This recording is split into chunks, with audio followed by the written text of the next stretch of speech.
తమిళనాట కరూర్ ఘటన తర్వాత పరిస్థితులు మారాయి. తీవ్ర విషాదాన్ని మిగిల్చిన ఆ రోడ్ షో కారణంగా చూపుతూ స్టాలిన్ సర్కార్ అఖిలపక్ష సమావేశం నిర్వహించింది. ఆ సమావేశంలో పొలిటికల్ పార్టీల రోడ్ షోలపై కీలక నిర్ణయాలు తీసుకున్నారు.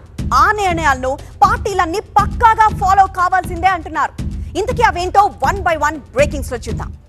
రూల్ నంబర్ 1, ఇకపై రోడ్ షో నిర్వహించాలంటే నగదు చెల్లించాల్సిందే. ఇక రెండోది, 5,000 మందితో రోడ్ షో చేస్తే ₹1,00,000 కట్టాల్సిందే.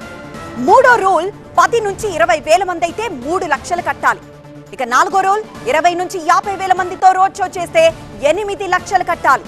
రూల్ నంబర్ 5, 50,000కు పైగా జనాభాతో రోడ్ షో చేస్తే 20 లక్షలు చెల్లించాలి. రూల్ నంబర్ 6, ఇక రోడ్ షోలకు 15 రోజుల ముందే పర్మిషన్ తీసుకోవాల్సి ఉంటుంది. రూల్ నంబర్ 7, 2 గంటల ముందు మాత్రమే జన సమీకరణ జరగాలి. రూల్ నంబర్ 8, 3 గంటల్లో రోడ్ షో పూర్తి చేయాల్సి ఉంటుంది. సో ఇలా అఖిలపక్ష సమావేశంలో రోడ్ షోపై కీలక నిర్ణయాలు తీసుకున్నారు. పక్కాగా ఈ రూల్స్ పాటించాల్సిందే, లేకపోతే తీవ్ర పరిణామాలు ఉంటాయని హెచ్చరిస్తున్నారు. మరి నయా రూల్స్ ను అన్ని పొలిటికల్ పార్టీలు సమర్థిస్తున్నాయా అంటే నో అనే చెప్పాలి.